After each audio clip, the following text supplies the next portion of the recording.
this. Again, I'm not too sure how they're going to lane this, and that seems to be what I always say about SKT1. And honestly, that's kind of the thing now. You have to think so much more about your laning than you used to. Really, before it was, you know, straightforward. Okay, you're going to go here, and you're going to go here, and we're going to be sweet. But that's not how it works anymore. You know, you always have to be thinking, okay, if they swap here, what happens? And what can we do? So what is going on? Looks like Shen top, Ori mid, Maokai mid. Alright, just going to rearrange the board just here again. With players getting very creative here with their picks. Can always be a bit of a trick to figure out who should be aligned next to whom, but that is organised by role. As in the last game here, if you're just joining us, this is game 2 between SKTT1 and the Taipei Snipers. Taipei Snipers currently up 1-0 here. It's mildly going to be checking out some of these brushes with saplings. 16 AP already at level 1. That is mid Maokai. And these are the times I wish I paid more attention to the drafts than the chat. I do love you, chat. But oh man, is this draft interesting. And a recall there from Oriana. As the rest of TPS just kind of rotate themselves around. Looks like we're not going to have too many shenanigans here at level 1, so we'll go ahead and go through the teams and their players for you. Here over on the blue side, SKTT1. StarsWar is going to be playing Lulu, their support player. Raven here on Ezreal as their AD carry. Bezelhan, formerly known as Horo, is their jungler playing Olaf. Maokai looks like he's going mid here, being played by Mightily. And Darius, of course, being played by Reapid, up in what we can only assume to be the top lane. Over on the Taipei Sniper side, next ABC going to be running onto Oriana. Shen, where are you, Shen? There's Zonda. Looks like he's actually heading down towards the bottom lane here on that particular champion. Jarvan in the jungle, going to be played by O'Real. Up in the top lane, we've got in the top lane now, traditionally the bottom lane. Mistake is going to be playing Sona as support, and God JJ on one of his best known champions, also it seems, Twitch. That is the plague rat. A presence I have not felt for 1,000 years. Or whatever, however the quote goes. Looks like quick red buff here for Jarvan. In fact, Smiteless here. O'Real taking a lot of damage from this camp. Have to chug down a few potions. You can already see he's got an extra one queued up. 3 left, but he's going to get a very fast double buff here if he wants it. And Reapid takes damage here from the Twitch. And this is part of the problem. Oh man, level 2 Reapid goes very aggressive there into God JJ. Great exhausto from Mistake. Is it going to be enough? It's close. And there's the first blood, but Twitch with the dots will pick it up there. And Reapid, you know, as I said, Darius is not someone that likes to lane 1v2 if he can help it. And Reapid just completely takes that idea and just axes it. Axe to the face was his response. Very aggressive push there for first blood. A clutch exhaustion from Mistake almost made it so that was turned around. And thankfully for Twitch he did get the trade there, but that was pretty crazy. That very fast level 2 there from Darius. Just really exploded that poor Twitch. E into Q combo there. And God JJ, lucky to have gotten that kill I think. But very happy that that's the case. In the mid, Oriana versus Maokai is the matchup. Do not adjust your sets, ladies and gentlemen. That is in fact the exact matchup we have here. AP mid Maokai, something that was popularized by very well-known MOBA player Chu8. Seems like Mightily is going to be trying to take this one into battle.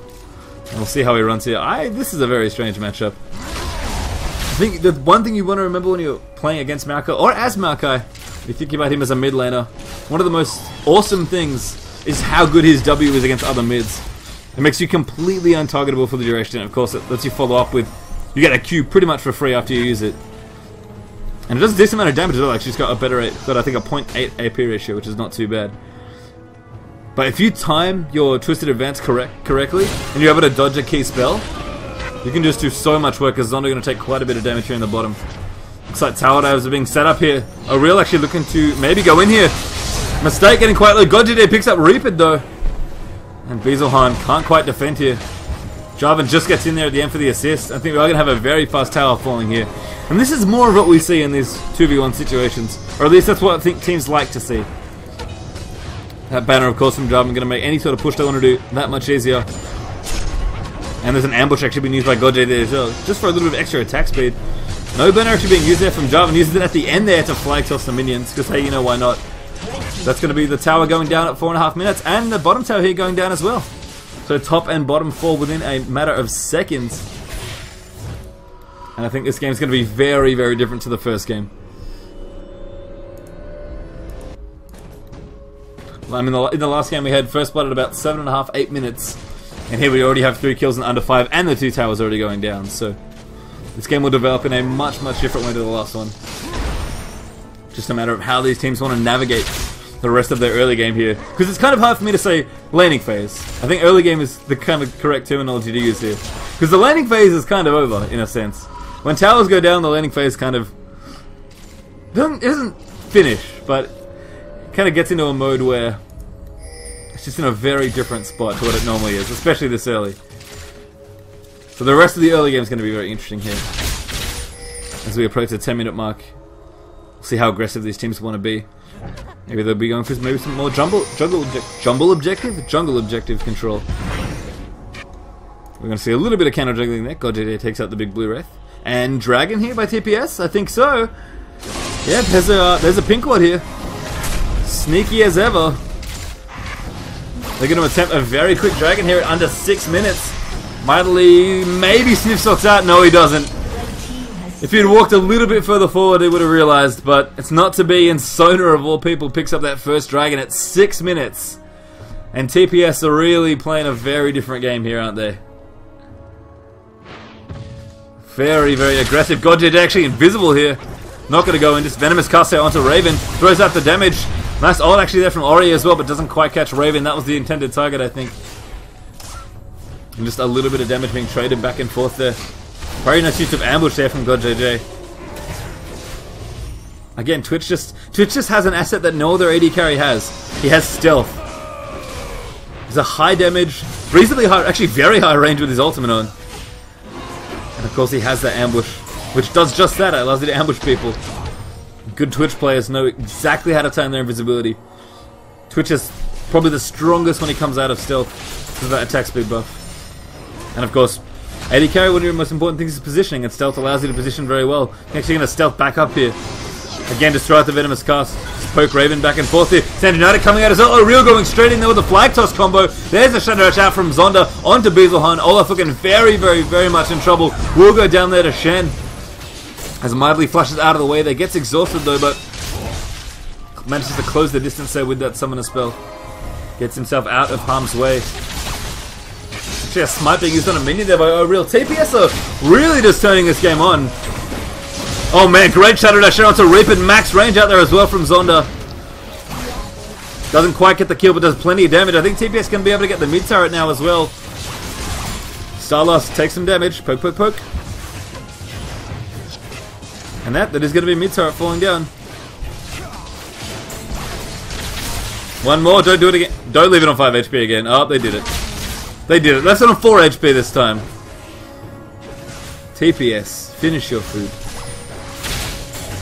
The poor turret. Defended to the very end. SK Telecom. You are true men.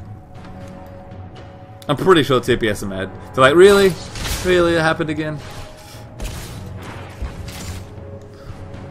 Somewhat amusing. Alright, there's SKTT1.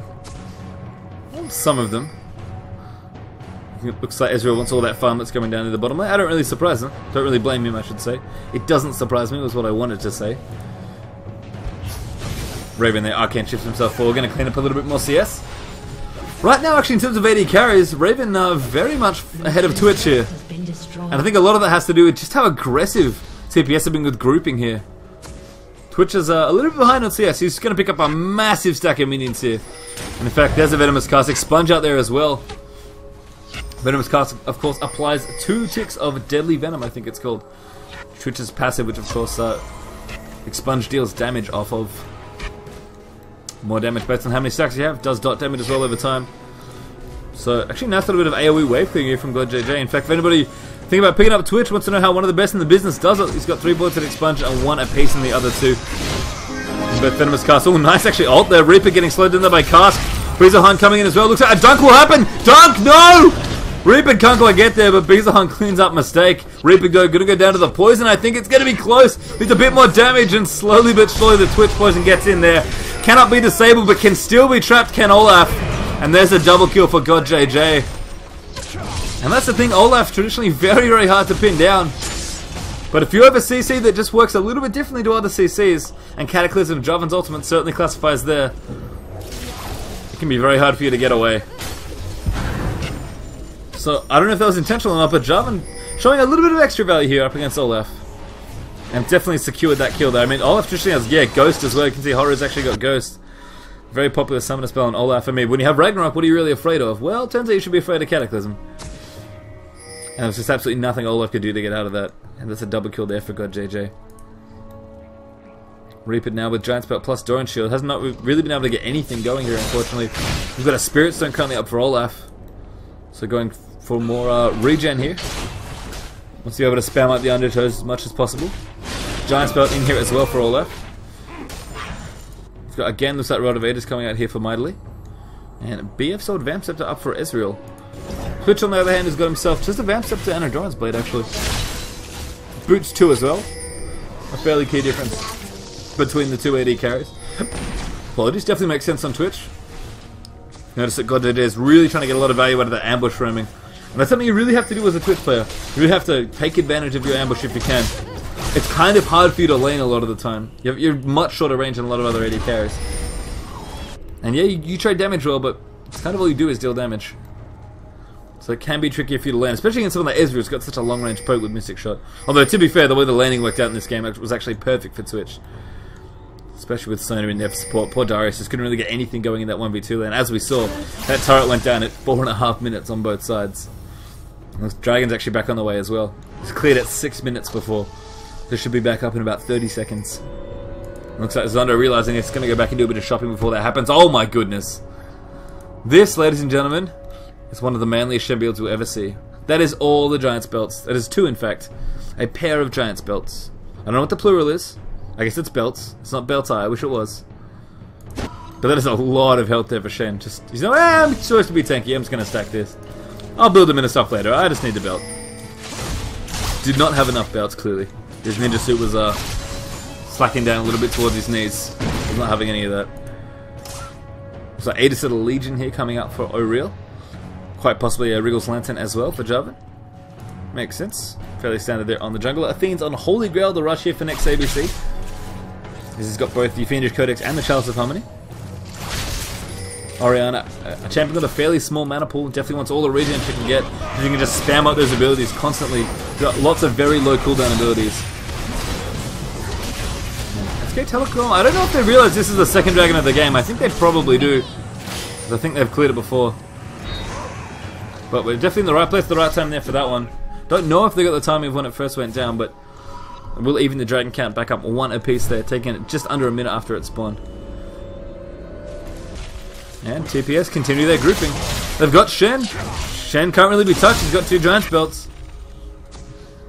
Taipei Snipers decide that, you know what, we just want to split push. We want to be as aggressive as possible. We want to stay as 5 for as long as we possibly can. They've got almost a 3,000 gold advantage already here as we just tick over the 13-minute mark. And TPS are really just trying to group as much as they can and use that to their advantage. They've managed to snowball a little advantage so far out of it. Just a matter of they can keep whether or not they can keep going here. Because if SK Telecom can hold on and just farm, they're going to be fine, and it won't even take them that long. Reaper though, yeah, suffering a bit here against Shen. Does not have as many giant spells. It's really unable to lane. Down a middle lane though, God JJ explodes Ezreal as we walk back there. But that was a crescendo and the Cataclysm there, comboing very nicely. Just obliterated poor Raven. Got caught in a wave of CC. And that's all the TPS really wanted. I think they're a little bit too low to maybe keep pushing here. They're going to take away this blue buff, give it to Orianna, and maybe rotate up top now. Push down this turret if they can. And slowly but surely, Taipei Snipers.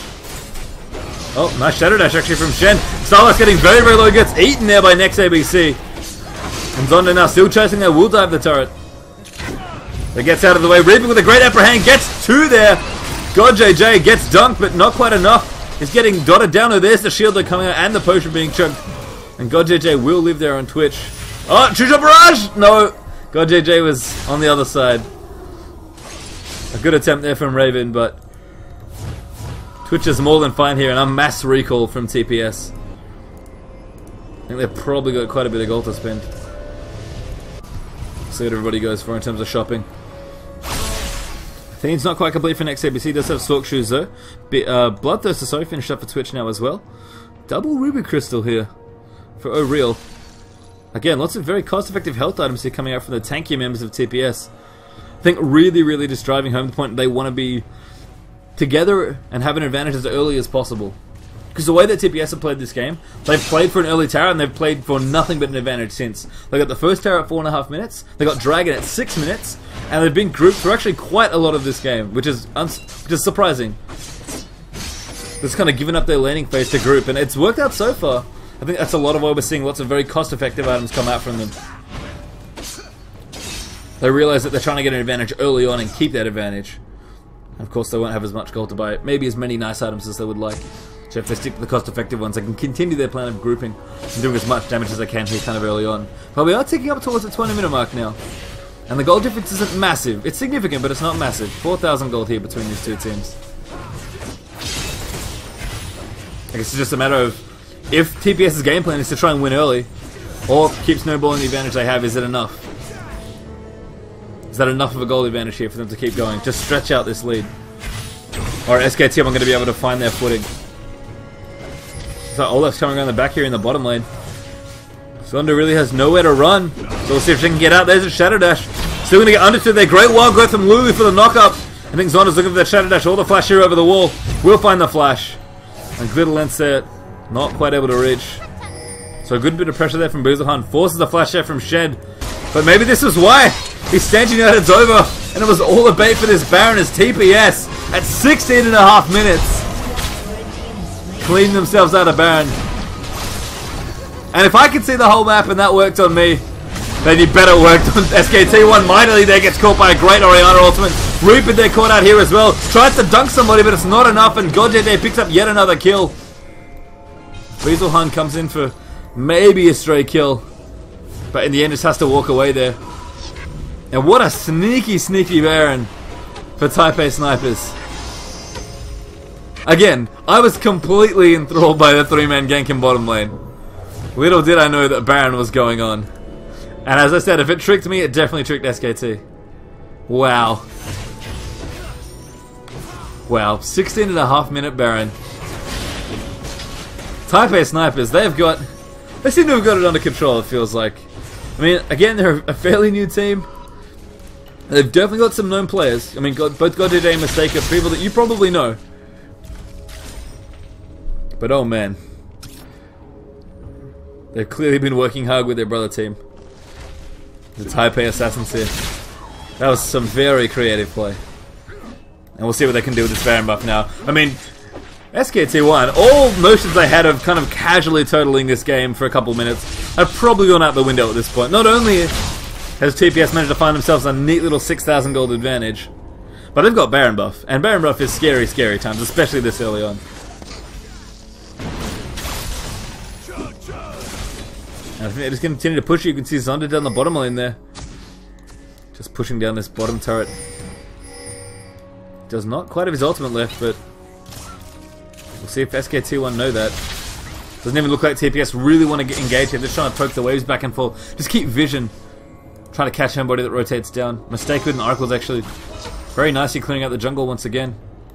Seems that Mistake really knows when they get that Oracles. When his team has an advantage, when they want to kind of carry their way through and be aggressive in the enemy jungle. Mistake is there with the Oracles, clearing out the wards, making sure they have maximum vision, maximum control of the map. I mean, this is map control kind of demonstrated in a very simple, in a very pure way here.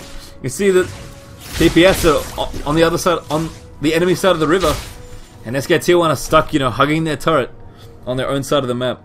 And that, in a very pure sense, is map control. And they're going to demonstrate it right here. There's a dragon being picked up here from TPS. Pretty much no contest here by SKT1. Shen is still down here in the bottom half of the jungle. As Jarvan picks up the dragon there. Orianna just casually in the mid, clearing out the minion waves. There she goes. Does have that Athene's Unholy Girl finished up now as well, so very much able to spam out her abilities here. And clean out a lot of these minion waves very, very quickly. Whoa! Mistake with another Oracles. Just pops it again. Never with that Oracles. Sorry. Mistake. And Zonda again. Sunfire Cape plus an extra giant spell. That's just nothing Reaper can really do to fight him. I mean, he's not going to die quickly, but he will die slowly and painfully.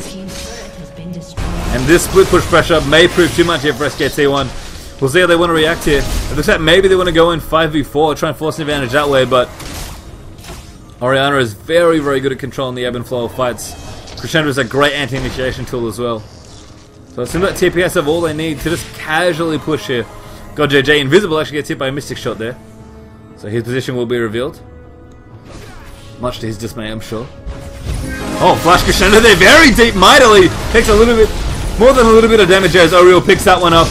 Beazelhan going in there as well. Next ABC in a good position there in the back. Raven though, doing decent amount of damage as well. Lulu actually picks up Twitch there, but Shen will pick up Olaf there as the trades. 2 for 3 right now, still in favor of TPS. As Raven picks up next ABC there as the second kill for them in that team fight. A very aggressive play there for Mistake. Looks like Cerna saw something there, wanted to really go in. Oh, Shadow Dash so close there, might not even matter. Starlast. No, not quite an auto attack range there, and Oriel's going to have to back off. We'll see if TPS can get damage done here though. They've got kind of a clear view of this turret for a couple more seconds. But Reaper's up, Beazelhan's up. I think TPS will probably count their loss. Count their losses, count the small victory they got there with that one extra kill. Do a little bit of damage to that turret before departing. Right now the item is kind of stacking up on both sides now. We've actually got triple Ruby Crystal here for Jarvan, who I think wishes he could stack Heart of Gold again. He really wants to, but he can't, and he's very sad. Maybe he's just trying to relive the glory days. Madrid's Rose a triple Ruby Crystal was the build there. Shen builds his second Giant Spell into a Warmogs. So for anybody that was complaining about Warmogs before, now you can complain about it more. That's Warmog's Sunfire Cape at 21.5 minutes. That is a very, very tanky Shen. That's going to be an absolute nuisance no matter which lane he decides to split push. Twitch on the other hand is going to go ahead and recall. Got himself Avarice Blade plus Zeal, so maybe Static Shift. There we go. Static Shift there for Twitch and the Bloodthirster. And Orianna cleans up a... oh, nothing much. Has still the Unholy Grail and the Blasting one from before. And Sona's got actually Boots of Mobility quite interestingly. But it's building up towards Aurelia's Reverie as well. Over on the other side for SKT1, we've got Last Wish for Bloodthirster here for Ezreal. Who's doing okay on the creep front again, still fairly far ahead of Twitch actually. So Raven's doing decent damage, but doesn't seem to be working out all that well for the rest of SKT1. We look at the items on the rest of them. We've got Warmogs up for Darius as well, and another Giant Spell here. Reaper almost respecting Xander's build here. It's like, you know what, that's pretty good. I'm gonna do that as well. Giant Spell for Olaf that he's had for a while, an extra Ruby Crystal in there as well, presumably building towards Warmogs. Motivator's up for Maokai. Nothing particularly of interest other than that. Ruby Satset is up there for Lulu, who's got also a Philo Stones. So, still quite squishy. As TPS do quite a bit of damage to that turret there in the mid. Again, mistake with that Oracles. Just always knows. Able to clear out just any ward presence that the enemy might have had in the jungle. And that's giving TPS again complete control of the map here. Donna continuing to split, but has done quite a bit of damage to this bottom turret. And that's going to be a very easy cleanup there for TPS. In fact, they just want to initiate. There's a Flash Cataclysm. Straight in there onto Mightly and Beazelhan. The follow-up comes in. Crescendo in there as well. Reaper does get danced up.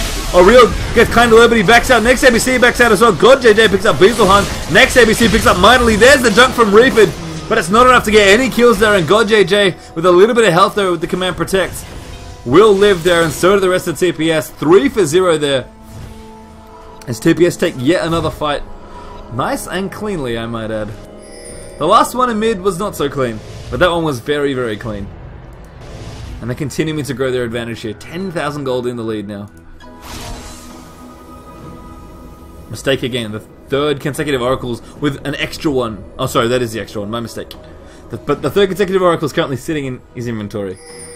So Mistake is just an Oracle's bot at this point. And hey, it's working for them. I mean, TPS are completely unafraid of any sort of vision that the enemy might have in the jungle. Death Cup finish up for next ABC as well. Pickaxe now up for Twitch. And Shan Rico Boo now. Potentially building up towards Last Whisper. So, not Last Whisper, Wit's End, excuse me. But that's going to make Zonda's split pushing activities much, much easier here. And really, what do you do if you're SKT1? The strength of Shen is when he can split push and no one can fight you. And no one person can fight Shen. He's not going to kill you all that easily, but you're not going to kill him. And that is big, big problems for SKT1. In fact, we might see the Baron play here again. I mean, this is complete... This is the doomsday scenario for SKT1, and this is exactly what you want when you're playing Shen. Baron on one end, split push down the other end. TPS actually setting up a bait here, interestingly enough. As Protect coming out, Ariel wants to initiate. Reaper put himself very much caught out of position, slowed there by the W. The Golden Aegis will slow him down there. Two-shot barrage coming in. Great Cataclysm there from Jarvan to cut him off. And they do pick up Reaper there. Gets picked up by Jarvan. Mightily going down as well. Next ABC flashes out of the way. They great ult there as well from Orianna. Just enough burst there to clean up all that before she died. Stars will flash over. Raven flashes over as well there with Arcane Shift. And Zonda picks up the kill there onto Lulu, actually coming in from behind, using his ultimate to teleport into the fight. And it seems like that's it. SKT1. They're going to give the second and final game here to TPS. And